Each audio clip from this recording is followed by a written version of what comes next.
Hello everybody and welcome to another video. Today is I'm gonna create a different kind of a video. So yesterday I published these 4 videos. They were showcase videos on 4 of my Minecraft tracks that I created. They were all remixed from Mario Kart tracks. But here's the thing. In the videos, I use this Sprint Racer map to create all the mechanics that are seen within the race. Now, those mechanics are not in the actual downloadable map files, but if you want to race on the courses yourself, I can show you how to do that right here. This will also work for, obviously, any track that you create yourself, along with any of mine that I've ever published in the future. Anyway, let's just get into it. Anyway, first of all, to find it, you spawn right here, you look right, and then you go up these stairs. You'll see this little doorway, you go through it, and here's the custom track manager. Now as you can see, my custom tracks and 64 Banshee Boardwalk, Coconut Mall, Grumble Volcano are all in here. Sherbet Land is not because it was in a separate one, it was in a separate world. To create a new one, you won't see any of these. Like, you'll probably see something like, you'll probably see this, except it'll be blue instead of red. To create a new track, you click on the crafting table right here. Now you have a new track. Now you want to name your track. Or you can just go into building it, for all I care.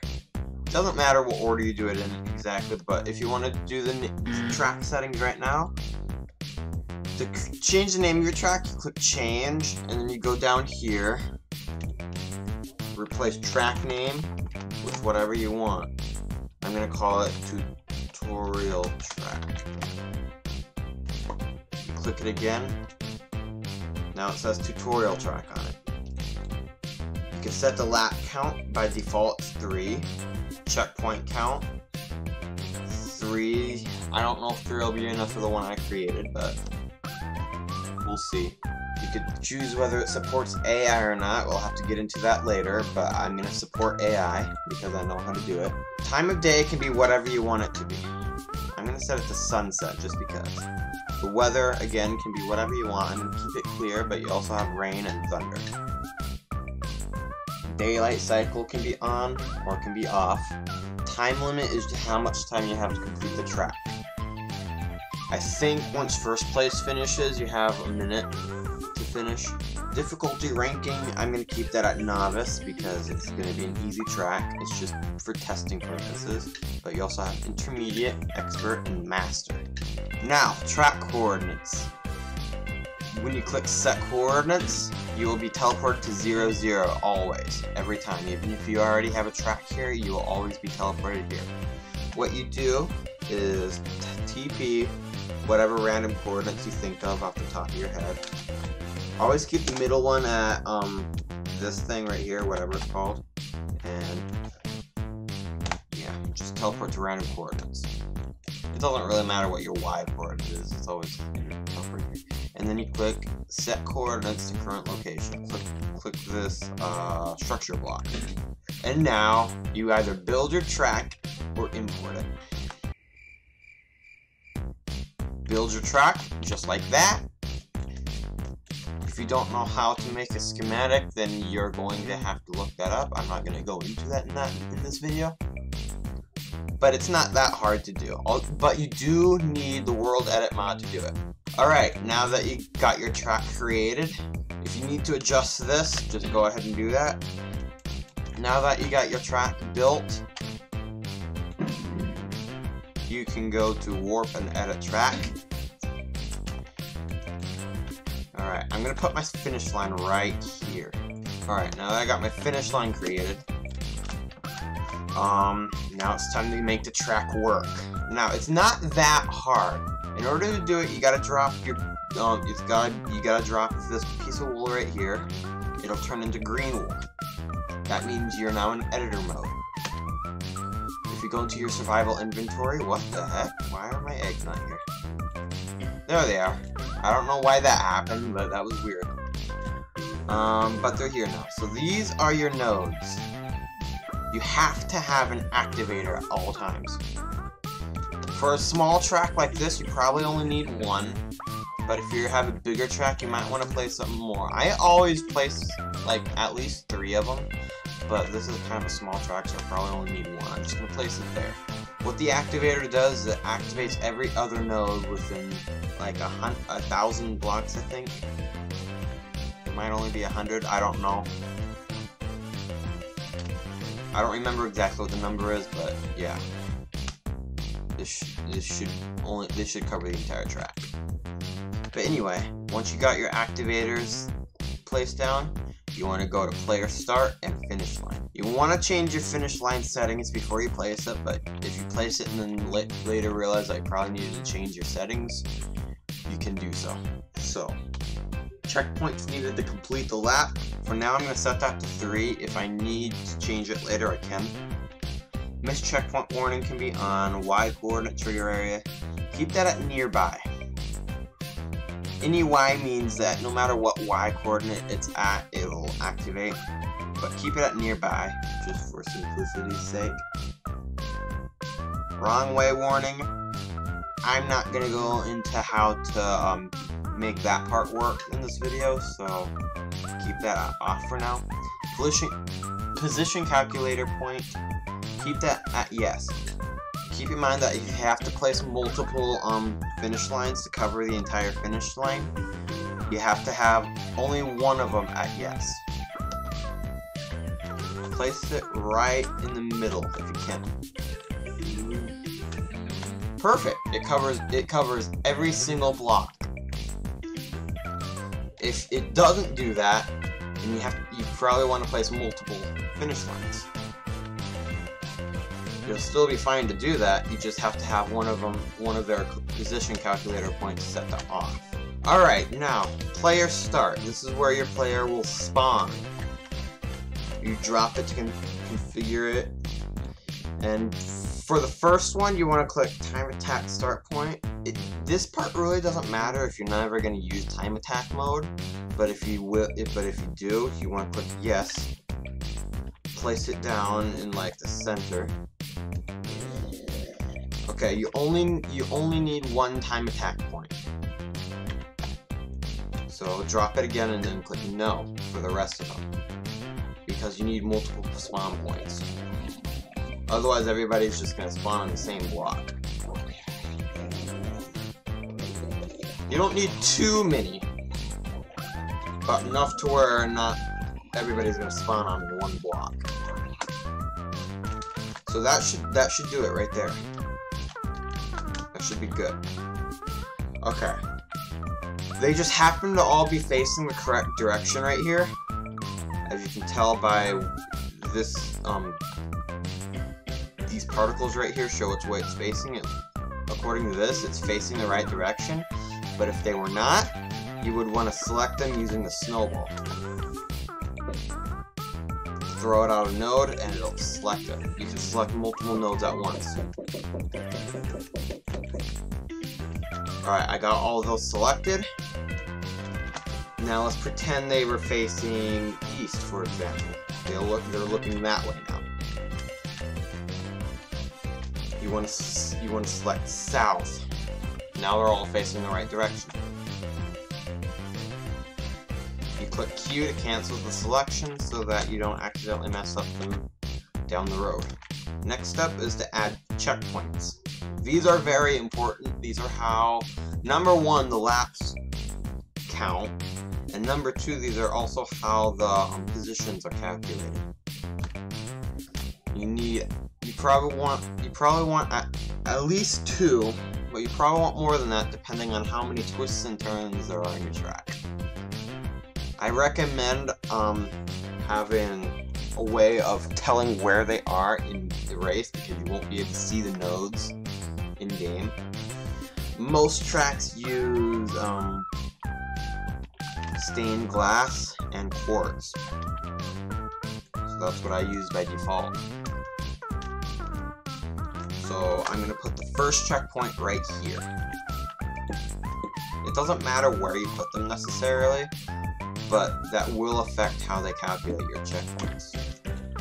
Alright, checkpoint 1, sound effect on, checkpoint text on. You always want those on. Y coordinate trigger area is nearby. Missed checkpoint warning on. Wrong way warning, no. Position calculator point, yes. Okay, now you place it, try to place it in the middle. Good, it covers everything. I don't need to place another one. Select it if it's facing the wrong way. Another way you can change its direction is by holding the ender pearl, going in the direction that you want it to face. So whichever, it'll always look at me. So just throw it, and now it's looking at me. So now that's the direction it's facing. Q on the barrier to cancel your selection, and you're good to go. Do it again for as many checkpoints as you need. I'm probably only going to need 3. I'd say I only need 3 for this track. Now that I got my checkpoints all put down, I'm good to go. Wait a minute, this is supposed to be checkpoint 3. I already placed it down, so what do I do now? Okay, this thing appears in my inventory whenever I'm near a checkpoint. You click that, and you can edit that node. I want it to be checkpoint 3. Now it's fixed. And now we're good to go. Alright, next step is to add item boxes. Item chests. You can put these wherever you want. It really doesn't make a difference. However, the way the AI works, if you add AI, the AI will sometimes veer off its path and target an item box. Once it collects one, it will go back to whatever breadcrumb it was chasing. But I'll discuss that further later on. For now, let's just place them down. Okay, we probably shouldn't need any more than that. Alright, all the item boxes are put down. Now, the track should work right now. However, there is something else we need to do. As you can see, there's a big jump right here. Obviously, you can't make it over this wall. And also, we need to figure out a way to get over here. And this could probably deal a lot of damage if you're not careful. So, we can fix those easily. Obviously, the stock tracks probably have speed boosts, jump pads, and elytra jumps. We can add those ourselves in this track too. Now again, you don't need to visualize them, but it's recommended that you do. So let's start with the jump boosts, and let's start with the jump boosts for now. By default, all the stock tracks use emerald blocks to visualize the jump boosts.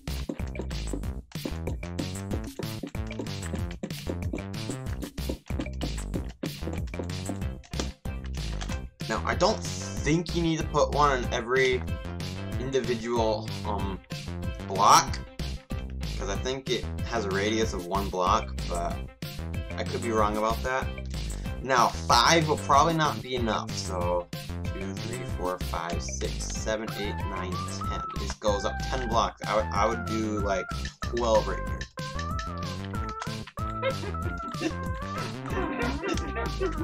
Alright. Hopefully that's enough. I don't know. I don't think you have to put them on every individual block, but I'll have to find out later. Anyways, now we should be able to make it up here. But if you want to make sure, you could click Q on the green wool to turn off editor mode, and then click on the barrier. You can now test your current track by clicking this chain command block and clicking race test. The zombies will spawn right now, but they will not move.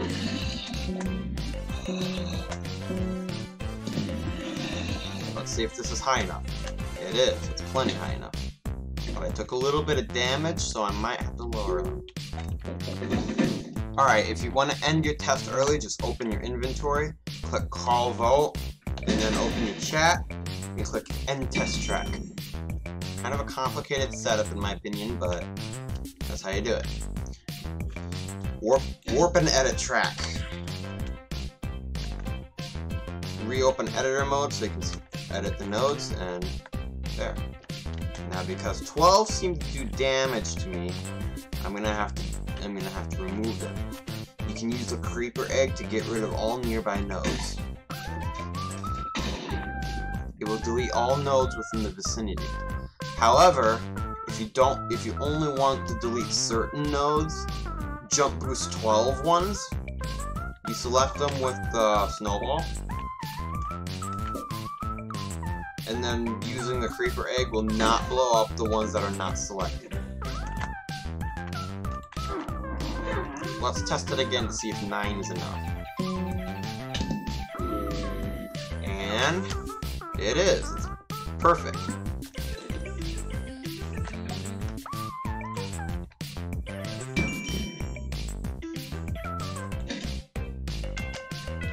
Alright.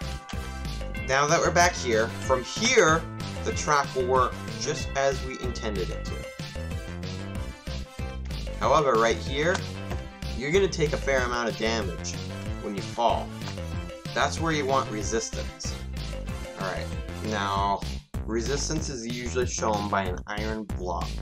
Alright, and then just put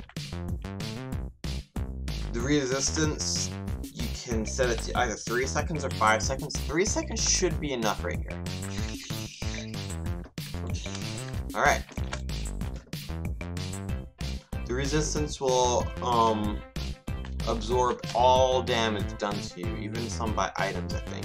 So, alright, now for here we need a way to get over here. Now we could, obviously we could just usually go across the grass and put a jump boost here, but that's not what I want to do. What I want to do is I want to put an elytra gem right here. Now, again, we want to visualize it. Usually it's visualized by emerald with a dark block in the middle. I'm going to use black terracotta. Now, elytra jump is right here. Here we go.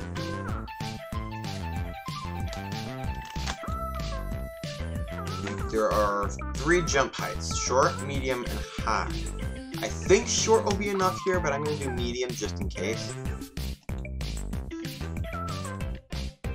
And now we got our elytra jump. Okay, before I worry about this section right here, I'm going to add speed boosts, just mainly to show off.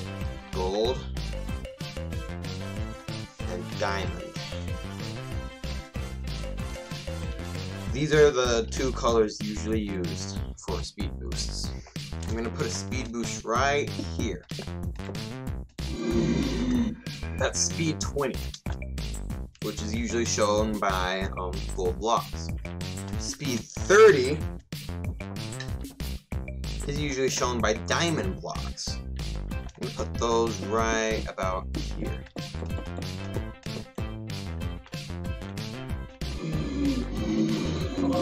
Alright.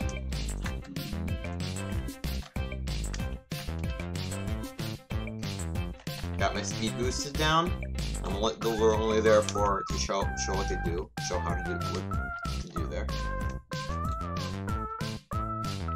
And now for the teleporter. This looks like about the center, so teleporter. To use a teleporter, you drop it. There are multiple channels. You can have up to, let's see how many it is. 25.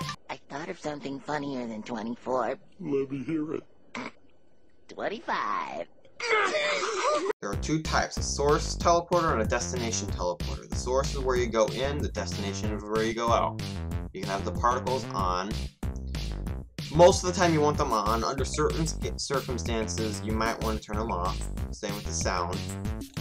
But for our purposes, I'm just going to leave them as is. Teleporter 1, teleporter source 1 is right here. Now teleporter source 2, teleporter destination 1 will be right here. It's already facing the right way, but if you want it to face a different way, just do what we did over here. Alright, let's test the track to make sure it loops.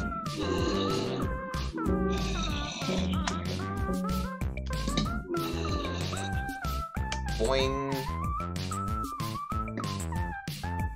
Okay, item boxes appear to work.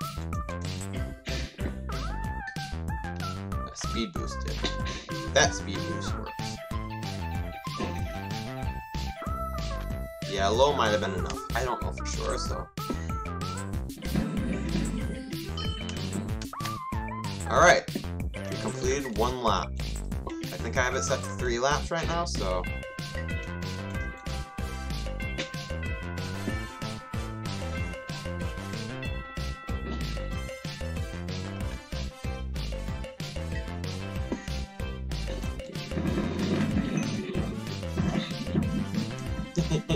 I just had to do that, I couldn't resist.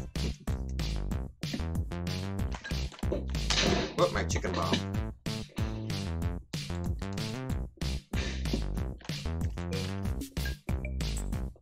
A jump boost. I didn't do anything for jump boosts. There's gonna be a little bit of a problem with the AI there. Alright, we completed 1 race. The track appears to work properly, so I'm gonna force end the track. Alright. Now, things I did not cover here were the, I didn't do anything with scripted sequence. I could show that off right now. So, you want the first one will always be a start point, the last one will be the end point. You can choose whether or not the boost is required to start it. Now, for testing purposes, I'm just going to keep it on the track. I'll remove them later. Okay, scripted move start is right here. Now I want to turn off the start point. Dropping it will always turn it to 2. So 2, 3, 4, and then it always loops to 1. So it goes 1, 2, 3, 4, 1, 2, 3, 4, 1, 2, 3, 4. Okay, this one's gonna be the end point, so right here. 4. That's going to be where it ends. This is just for testing purposes. I'm not going to keep this in here. This is basically the canon stuff you see in some tracks, like Outer Spaceway. And it's also the loop-de-loops you see on some other tracks, like Light of Forest. Let's test it to make sure it works. Alright, once I activate this boost panel, it should go over there. It should automatically bring me over there. Just like that. I didn't even touch a button once I hit the boost. Alright, it works perfectly. I'm not going to keep that in there, I just wanted to show you guys how that worked and what to do there. But now, for the hardest part of the entire map making process. The AI breadcrumbs. Now, what I normally do is the first one is, okay, I always place one about where the center is. To edit it is always going to appear as the last one here. So you click on this red die, or press Q on it I should say, and you can edit the breadcrumb. You could have up to 25 of them. But, just like the scripted sequences, it can go from 1, 2, 3, 4, 1, 2, 3, 4. However, we have to set it up in order for that to work properly. So, direction 1, set that to 2. ID is 1. ID 1, set it to 2. You can have a max spread. I think what this does is, if the zombies get anywhere near it, it automatically goes on to the next breadcrumb.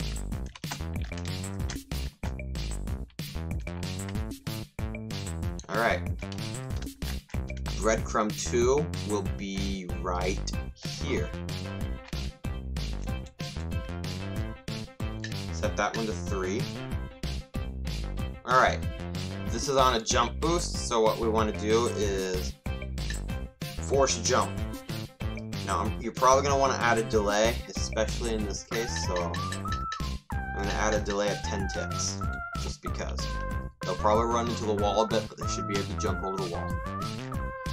Breadcrumb 3 can be right about here.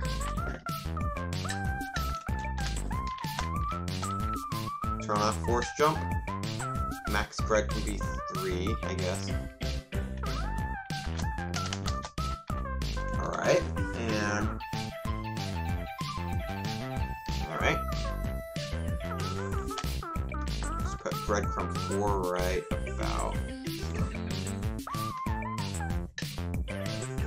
Now set direction 1 to 1. Put it right about here.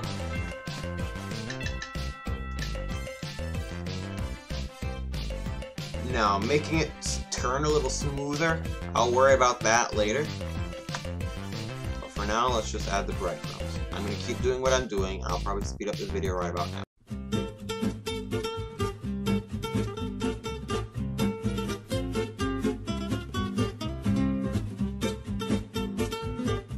Alright, I wanna unfast forward here to tell you how Elijah jumps work. So what you want to do here is put the AI breadcrumb right about here. Set it to 3, and from here don't have a direction. Also turn off the max spread, make it 0. That's what I usually do at least.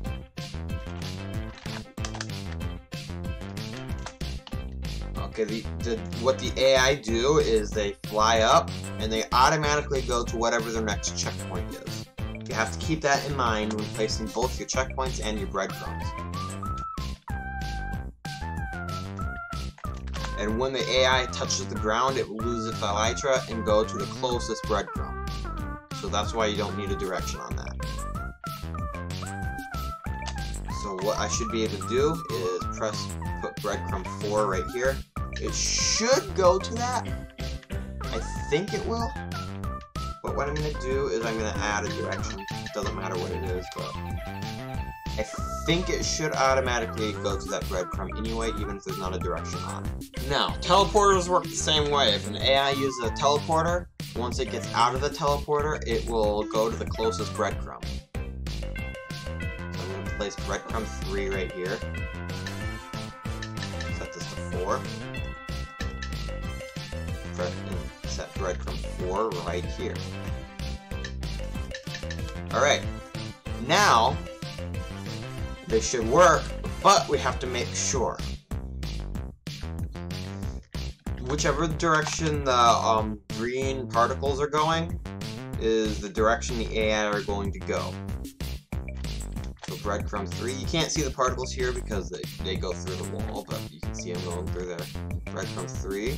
Breadcrumb 4. Okay, so far it's all is good.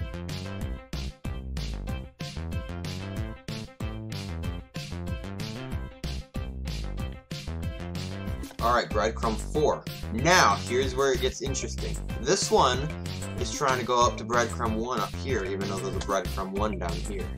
It's because this one is closer, according to this. What I usually do to fix that is I usually just rename the breadcrumb over there. So what I'm going to do is I'm going to set this to breadcrumb 5, and I'm going to set this as breadcrumb 5. Now this breadcrumb is also trying to go to this one over here, breadcrumb 2. So what I'm going to try to do here, I'm going to set it to go to breadcrumb 6, and I'm going to set this one as breadcrumb 6. And again, this one's trying to go to this breadcrumb 3 instead of this one. So let's do 7 here.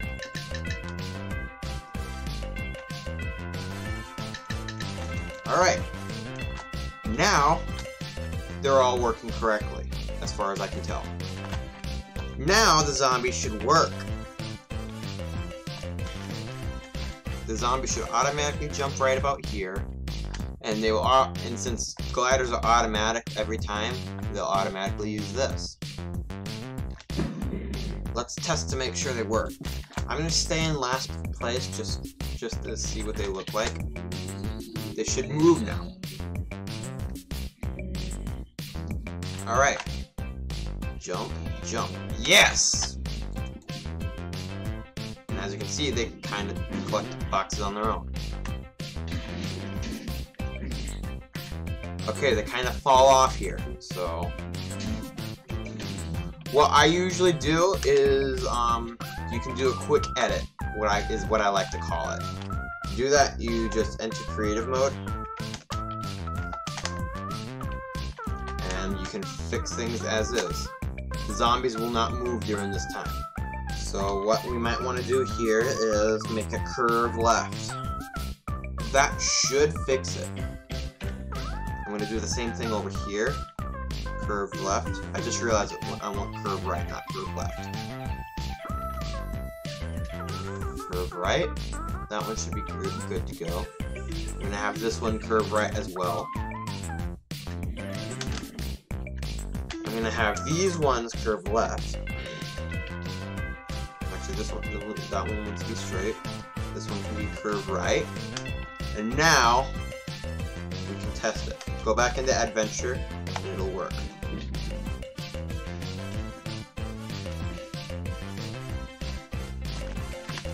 And as you can see, the zombies do what they're supposed to do.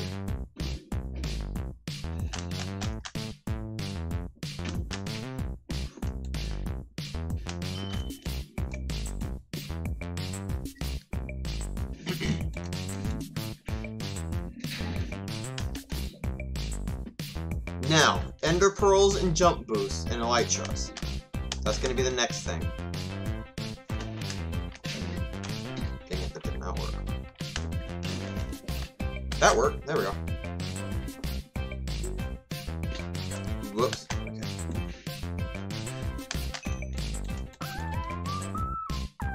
Now let's just see what they're doing here. Okay, they're curving. That's good. And now they're not Now they're not falling off the edge there.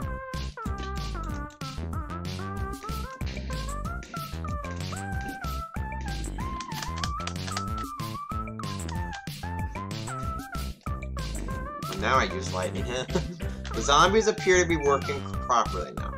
But we want to do more edits to the AI path. We want them to go for the speed boost every once in a while.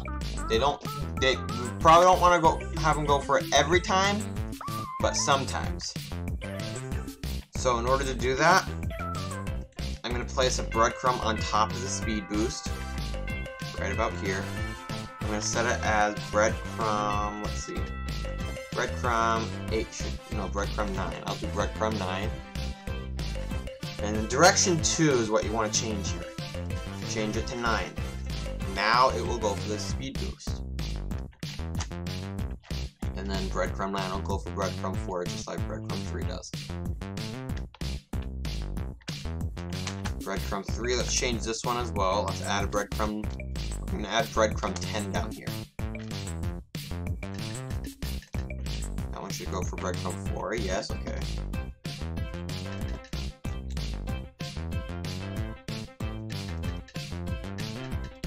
Okay. I'm going to add direction 2 on this one as well. Alright. Now, because sometimes the zombies will continue forward even if they're not touching the ground. In cases where you don't want this to happen, you want to enable require on ground. That way, if they're on ground, that's when they'll move on to the next node. Next breadcrumb, I mean. This way, it won't start traveling when it's like right here, because you want it to hit the speed boost. All right. Now that we got a couple multiple paths, so that's also how you set up multiple paths. You just continue it on from where it goes. So like, what I usually do in that case is I usually go 1, 2, 3, 4, 1, 2, 3, 4, 1, 2, 3, 4, unless I have to change it otherwise. But if I have another path, I have the second path set as 5, 6, 7, 8, 5, 6, 7, 8, 5, 6, 7, 8 until the path ends. Now, it doesn't have to be 1, 2, 3, 4, 1, 2, 3, 4.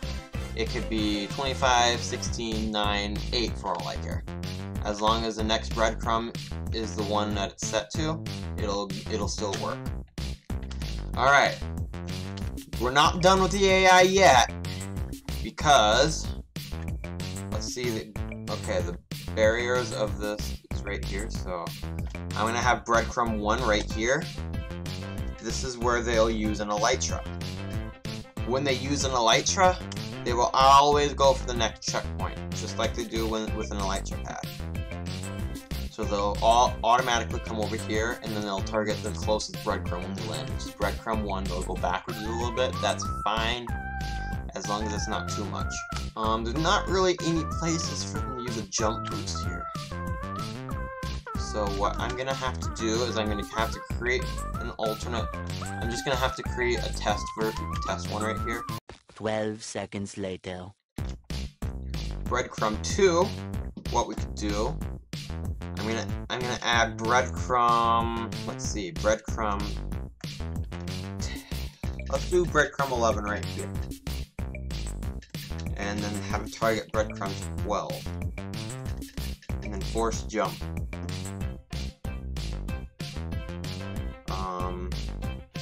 0 ticks is fine, as long as there's no alt. Turn off the spread, make it 0. And then make it jump to breadcrumb 12, which is going to be right here. 12, 13. 13 is going to be here. 13, and then 4 is the next one. Alright. Turn off force jump on both of these. And now you got your alternate path. If this were a shortcut, that would be useful, but I'm just adding this because I didn't add one in the track itself. A shortcut that requires a jump boost. Now, fix this AI breadcrumb 2 right here. Event, you want it to use jump boost and take new route. So set direction 5 to 11. Now it will only ever take this path if it has a jump boost. And it uses the jump boost and then it goes to 11. That should be enough time for it to make it here, I think.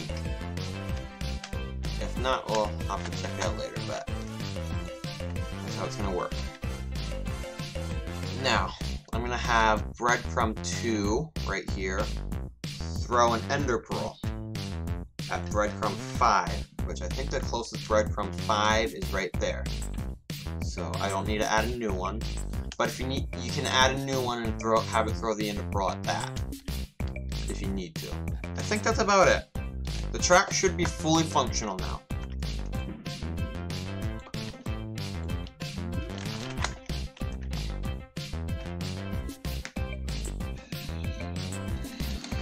Alright. I'm gonna stick around in last place just to watch them. Okay, one of them took an ender pearl. Nobody took a jump boost, so... Whoever got the ender pearl, yep, okay. Whoever got the ender pearl threw it over there. Let's make sure somebody gets jump boost.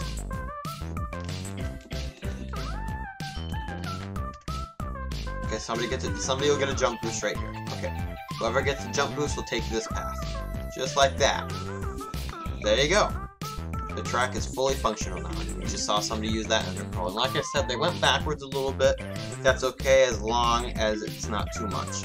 Because I didn't think about the fact that the breadcrumb was behind the checkpoint. Let's see if they sometimes go here like they're supposed to.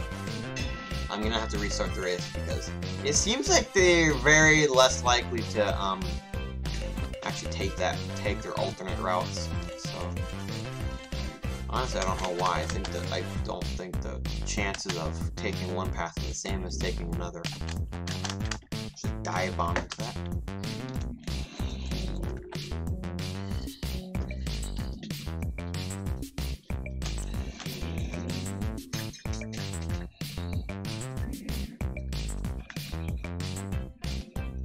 Okay, they didn't do it that time.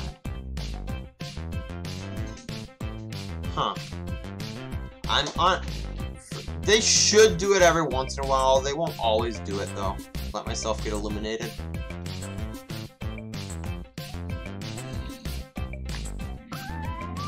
Huh. They won't take it for some reason.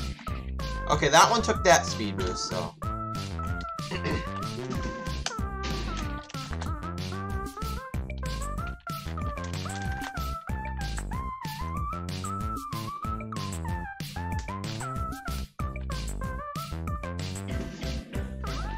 but none of them will take this one for some reason. Let me make sure it's working. Okay, breadcrumb 3, yeah, it's set to go for breadcrumb 9. That's direction 2, so I don't know why they're not taking that path.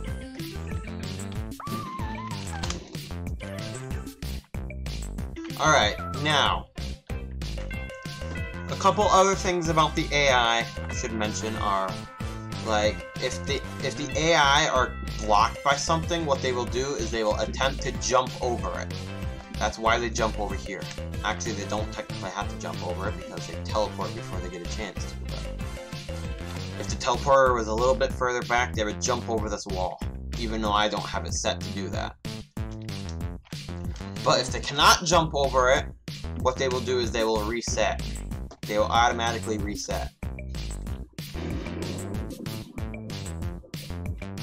There are other actions that I didn't go over. Like, let me just use this one as an example. Events. Force jump, obviously that one makes him jump. Throw out Ender Pearl makes him throw an Ender Pearl. Use jump boost and take a new route makes him take a new route, obviously. Take alternate route. This one's skill dependent. I think what it means is, depending on the difficulty level of the AI, they will take this route more often. Switches on, go alternate route. I honestly don't know how to make switches work properly. So that one we're gonna have to work on later. Use Elytra. Force redirect nearby AI.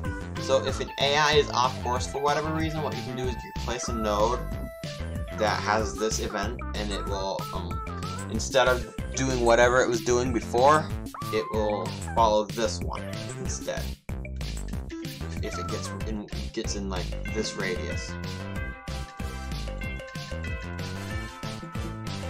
And force nearby AI to reset will do the same thing, except it will force them to reset if they're off course. And that's the last one. Hopefully this tutorial helps anybody who wants to make tracks. See, like, this AI is trying to get up here, but he can't, so he will reset. Just like that. Whoops, I accidentally created a new track. If you ever do that, you can delete it by pressing the TNT. Edit metal times. Basically you do whatever you want here. You can unban the track if you want it to appear randomly. Okay, here we go. Tutorial track. Now it can appear randomly. It has to be allowed in order for that to work. So now, alright. Now I have the game mode set to random, so it'll do either elimination or standard race, which is what it picked.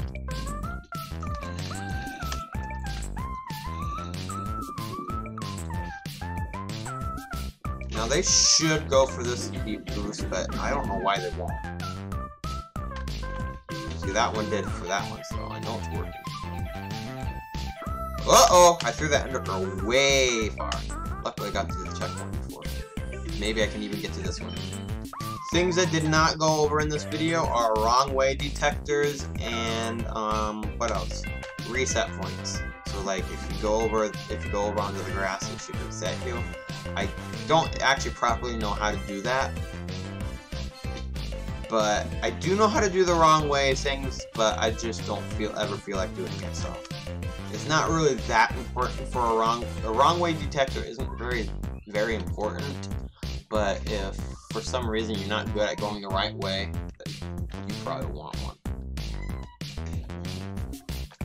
But basically, it has to do with wool being down way below the track, like at y = 0, I think. I do know how to do it, I just don't. Anyway, I hope you guys got the help you wanted from this video. If you did, be sure to leave a like. Subscribe for my regular content if you'd like. Check out my racetracks that use all these features. And I will see you guys next time. Goodbye.